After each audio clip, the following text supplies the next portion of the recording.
Kartik private company में sales manager था। उसके माता पिता, पत्नी मीरा, बहन राधा और 2 बच्चे हैं। एक दिन मीरा कहती है, कार्तिक, बच्चों के स्कूल में एनुअल फंक्शन के लिए 2000 जमा करने पड़ेंगे। अरे अभी कुछ दिन पहले ही तो 10,000 जमा किए थे ना। हाँ, वो तो फीस और प्रोजेक्ट के पैसे जमा किए थे। अभी तो अगले महीने एडमिशन फीस और किताबों के पैसे भी जमा करवाने पड़ेंगे। 40 से 50 हजार का खर्चा है। मीरा, इतनी तो सैलरी भी नहीं है मेरी, ऐसे कैसे काम चलेगा? तो मैं क्या करूं? बच्चे को सरकारी स्कूल में डाल दूं? मीरा, तुम जानती हो ना, मैं मुश्किल से 35 से 40 हजार ही कमा पाता हूँ। इस घर के खर्चे दिन ब दिन बढ़ते जा रहे हैं, थोड़ा कंट्रोल करो ना। क्या खाना और कपड़े पहनना भी बंद कर दूं? मैं ऐसा नहीं कह रहा हूँ मीरा। तुम जानती हो राधा का भी पोस्ट ग्रेजुएशन पूरा होने वाला है। घर के खर्चों के साथ उसकी शादी की जिम्मेदारी भी उठानी है।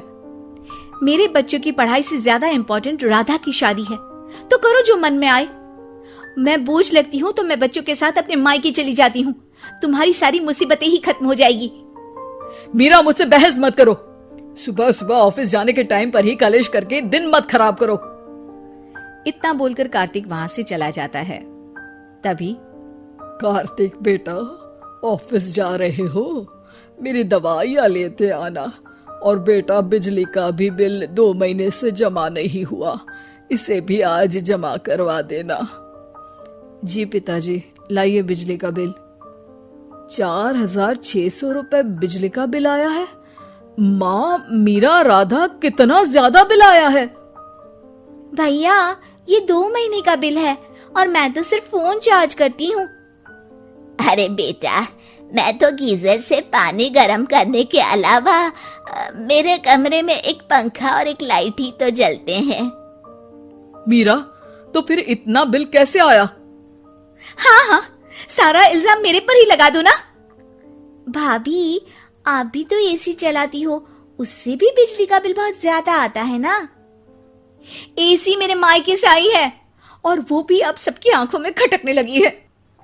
मीरा, अपना मुंह बंद करो और आज के बाद तुम एसी नहीं चलाओगी। माँ, आप भी अपना पानी धूप में गर्म करके नहाया करो।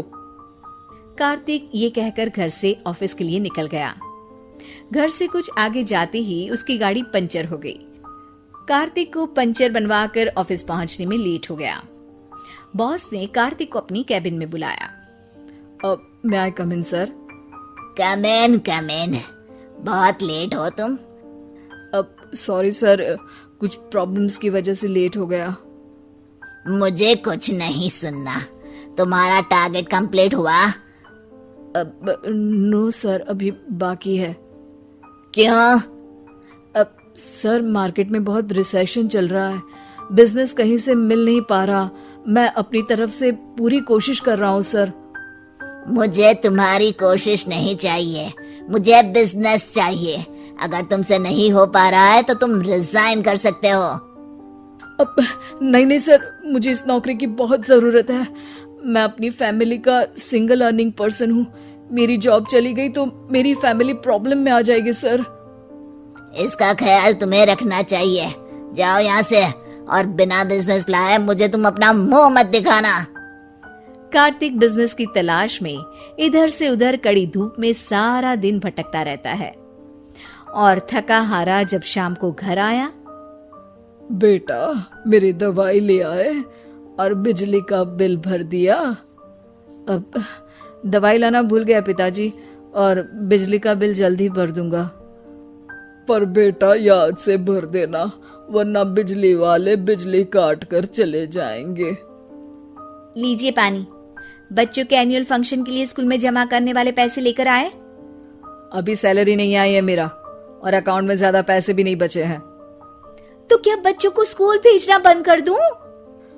बच्चे अगर इस साल एनुअल फंक्शन नहीं अटेंड करेंगे तो कोई पहाड़ नहीं टूट पड़ेगा। और अब तुम मेरा दिमाग खाना बंद करो। अरे, आप मुझ पर क्यों चिल्ला रहे हैं? कार्तिक गुस्से में घर से बाहर चला जाता है। अब मीरा रोने लगती है। भाभी, आप रोइए मत, टेंशन लेने से कुछ नहीं होगा। पर राधा, घर के भी खर्चे हैं, कार्तिक के गुस्सा करने से घर के खर्चे नहीं पूरे होंगे। पर मीरा बेटा, लड़ाई करने से भी कोई समाधान नहीं मिलेगा, उल्टा घर का माहौल ही खराब होगा। पर मुझे लगता है हमें भी घर के खर्चों में हाथ बढ़ाना चाहिए। मुझे योगा सेंटर में जॉब का ऑफर मिला है, मैं कल से ही जॉब ज्वाइन कर लूंगी। वैसे तो मुझे भी सिलाई आती है, मैं भी लोगों के कपड़े सिलना शुरू कर देती हूँ। हाँ बेटा, मैं भी तुम्हारा घर के कामों में हाथ बटा दिया करूंगी और काज बटन लगाकर सिलाई करने में भी सहायता करूंगी। मीरा, मैं तुम्हारे बच्चों के साथ मोहल्ले के बच्चों को भी ट्यूशन पढ़ाऊंगा। इसी बहाने मेरा टाइम पास भी हो जाएगा। इस तरह से अब घर के सभी सदस्यों के सहयोग से पैसों की समस्या दूर हो गई और सब खुश रहने लगे। इससे हमें सबक मिलता है कि एकता में कितनी ताकत होती है।